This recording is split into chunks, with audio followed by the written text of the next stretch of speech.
Hey folks, welcome back to the Portable Gamer. Welcome back to RaceRoom Racing Experience.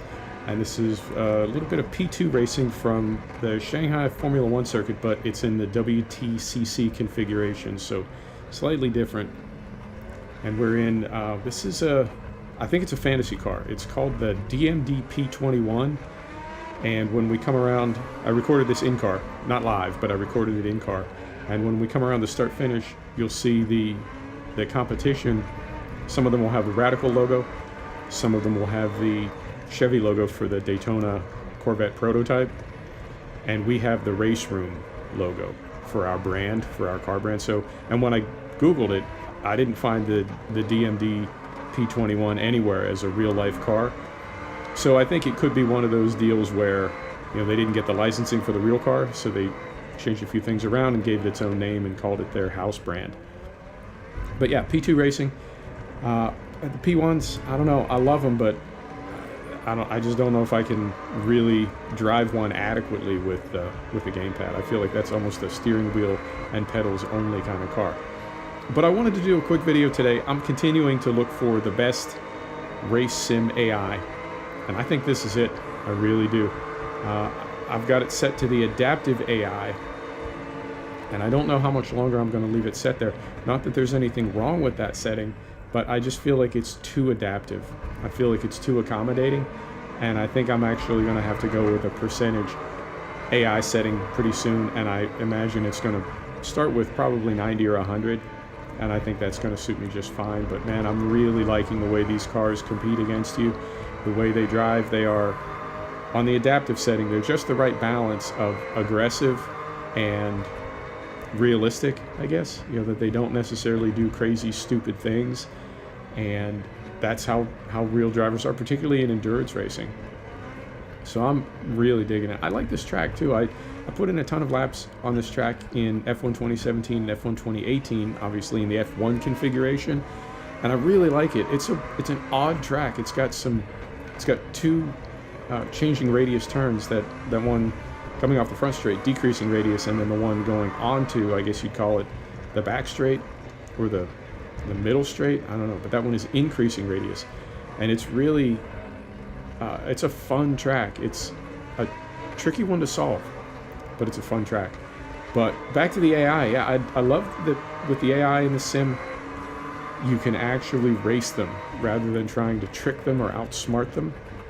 You can just race them as you would race a person. This is that increasing radius onto the back straight, and it's crazy because as you're accelerating, you're picking up more ground force, which allows you to turn more aggressively. It's a tricky track to solve, but it's fun. So we got a little drag race here, and I don't know if he gave me the outside or how that worked out, but I am going to be careful now that there's no dive bomb from that guy. So I try to stay to the outside rather than cutting in. And that is what I would do if I were racing a person. And, you know, it just worked out perfectly. And for so many race sim AIs, that move would have played out completely differently. So I really like it. And I did this in-car. So when we cross the start-finish here, this is my big complaint with replay, is there's never a leaderboard. Here's our leaderboard. So we're up to P3, starting lap 3. And I did go with the Gulf Racing colors. I was born and raised in Pittsburgh, man. I got a soft spot for any turquoise car rocking those Gulf colors. I don't know if anybody is anymore. They're defunct, right? They've been absorbed. So if you see the Gulf colors, it's strictly retro. And then there's Martini Racing up there as well. Same thing. Can alcohol companies, can liquor companies sponsor anymore? I know tobacco companies can't. I'm curious, but yeah, man, we'll just go about 5 laps. I think I know it's a 20-lap race, and I think it takes me about 5 laps to get out in front. And then it's weird that little bump right there. Fair enough. Maybe I deserve that. Yeah, you saw how that just played out, you know? A little bump. I took the hint, stayed outside. They stayed on the inside, and I wasn't able to stick that pass. But that is completely, like, that is not frustrating to me at all. That's actually, like, that kind of makes me smile, because that's racing to me. And there are so many AI moves that they don't make you smile, because it's like nobody would ever do that. which puts you in a place as a sim gamer where now you have to do things that no real driver would ever do either. And it's like a downward spiral. Whereas when the AI does what a real driver would do, then you can do what a real driver would do, and the whole thing is just so much more immersive and satisfying. I love it. Little bobble right there, and instantly, I'm looking for him. Yep, there he is. Instantly get past. Also, very realistic. I love it. That there's such an immediate penalty for even the tiniest errors on your part. I think that's just so cool. So back to P4. But we've got some intervals now. And yeah, man, I'm really liking this game. I wish that it had night racing. Well, specifically, I wish that it had the day to night dynamic transition. And I would like to see some weather, but you know what? You can't have everything. And I think this game, in the variety of cars and the quality of the AI, the quality of the tracks, the variety of tracks, etc., I think it makes up for the fact that it doesn't have dynamic day-night. I think in time all race sims will, but for now it's a challenging thing to solve, and so not every race sim has that yet. Assetto Corsa Competizione will. Project Cars 2 obviously does. R Factor does.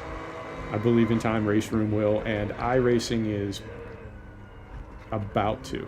Sorry, even though this is a replay, I still like grip up when I stick a pass, and I think I just did, yeah. So we just got cleanly up to P2 right there. And I'm sorry, this is lap 4, not lap 3. Did I say it was lap 3? I may have. And yeah, man, it feels like you're racing people. I don't know how else to describe it, but it's really